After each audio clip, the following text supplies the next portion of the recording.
안녕하세요. 정원해 보는 바랍니다.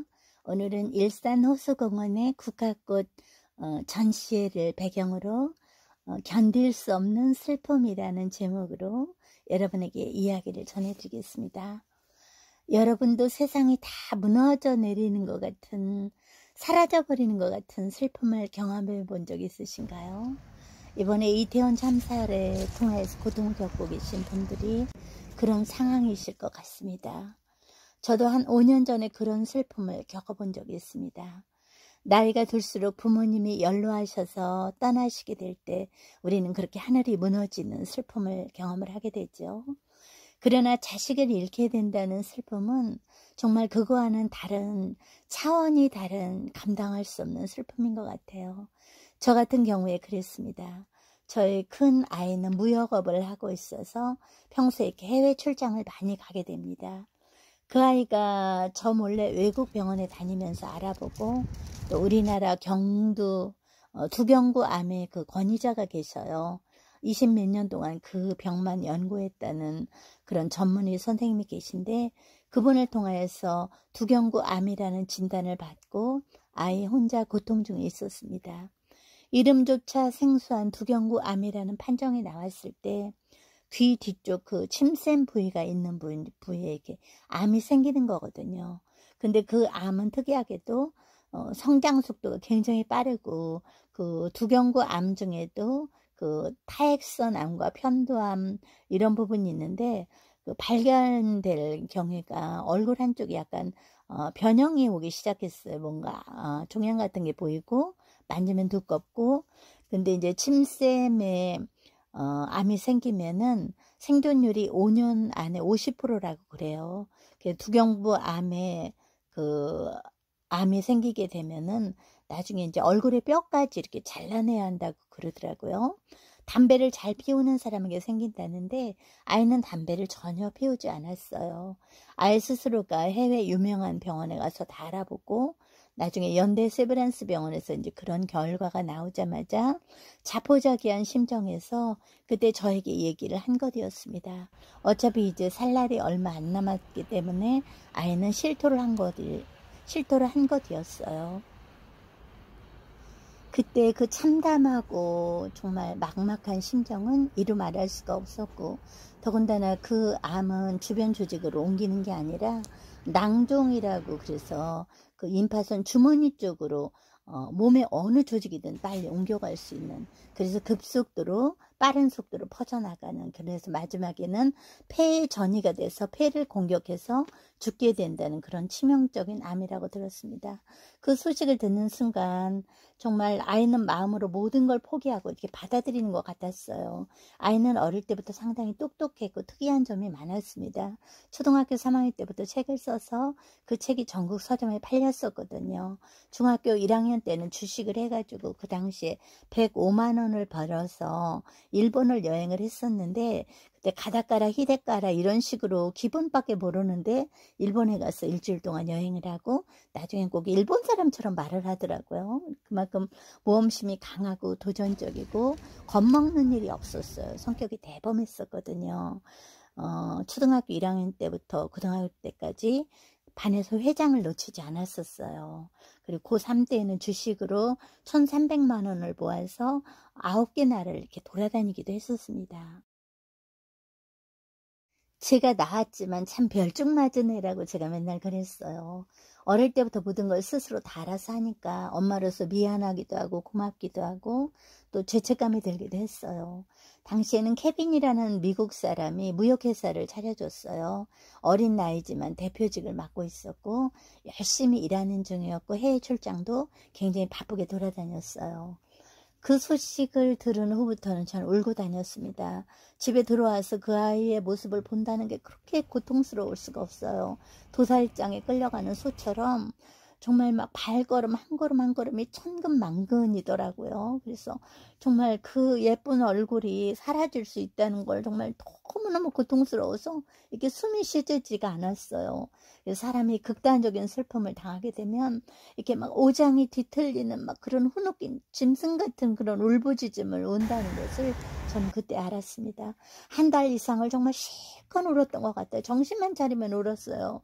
울음으로 해결되어질 일이 아니었지만 그때 제가 할 수 있는 일은 우는 일과 기도하는 일밖에 없었어요. 꼭 이런 가을날이었어요.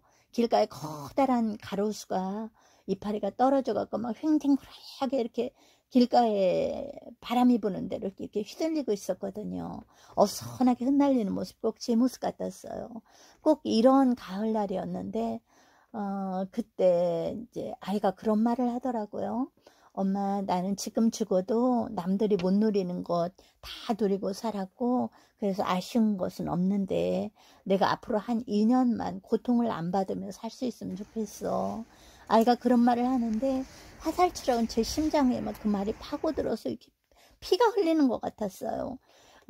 제 동생이 외과 의사였는데 다행히 저는 의논한 사람이 있어서 참 감사했었고 하루빨리 수술을 해서 급속도로 퍼져나가는 암을 제거하고 어떻게 생명이라도 빨리 먼저 건져봐야겠다. 그렇게 의견이 모아졌습니다. 그래서 연대 세브란스보다는 암센터가 일정이 빨랐어요. 연대 세브란스 한 2달을 기다려야 됐고 암센터에서는 한 보름이면 됐었거든요. 그래서 하루라도 빨리 수술을 해달는데 의견이 일치됐었고 그래서 그 당시 암센터 아니 연대 세브란스 병원에서 얼굴을 반을 날릴 생각을 하라, 얼굴의 반을 잃어버릴 수 있다고 그런 얘기를 했었는데 정말 상상도 없는 끔찍한 일이었잖아요. 그때 어찌됐든 목숨부터 이제 살리고 봐야 된다. 어떤 희생을 치르더라도 사람부터 살려야 된다. 이런 생각뿐이었어요. 나중에 그런 일을 다 겪고 나서 이제 제가 그런 얘기를 했거든요. 와나 이 일을 다 겪고 난 다음에 네가 옛날에 이런 일이 있었어. 이렇게 말할 때가 분명히 올 거야. 그랬더니 아이가 그러더라고요.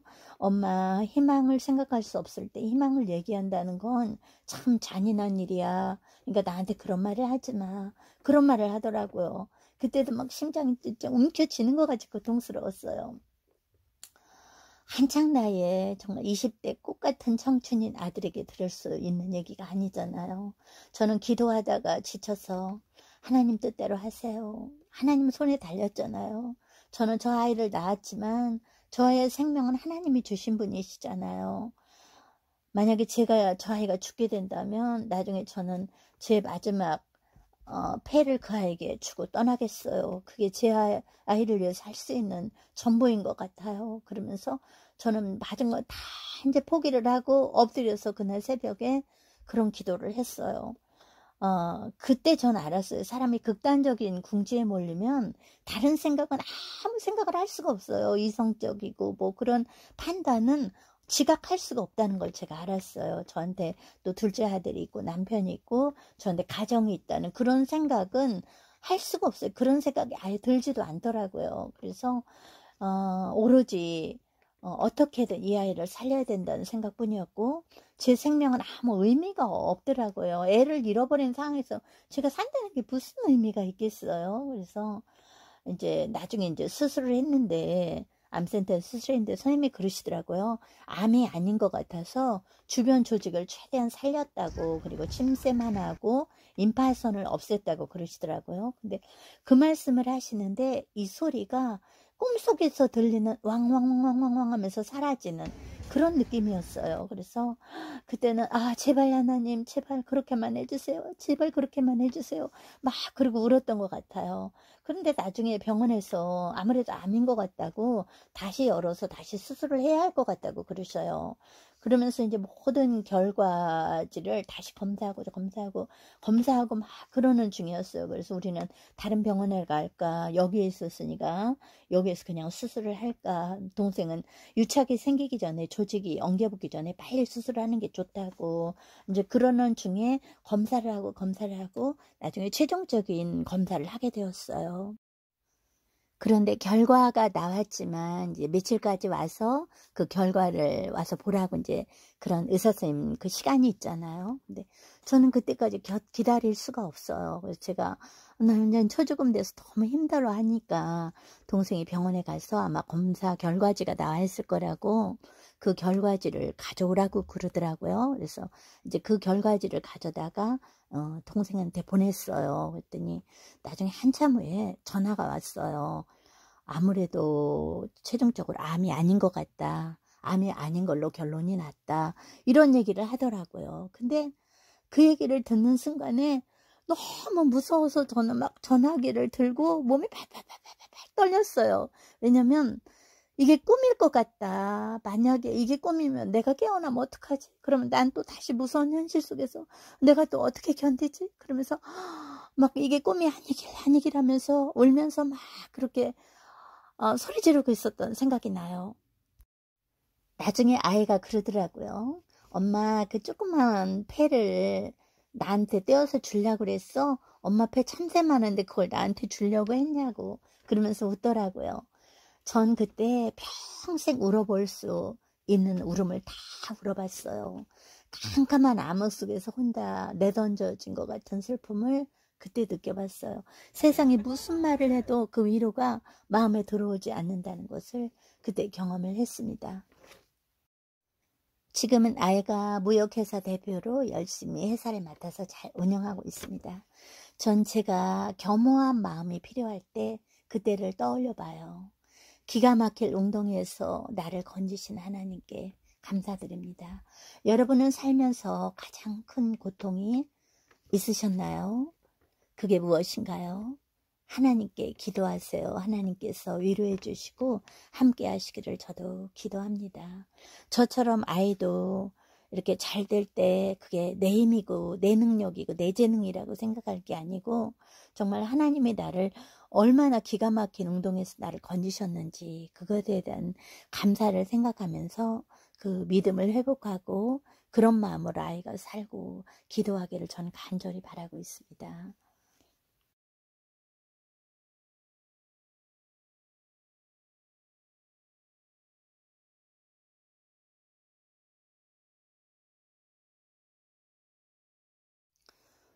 지금도 그런 고통 중에 계신 분들이 계실 거예요.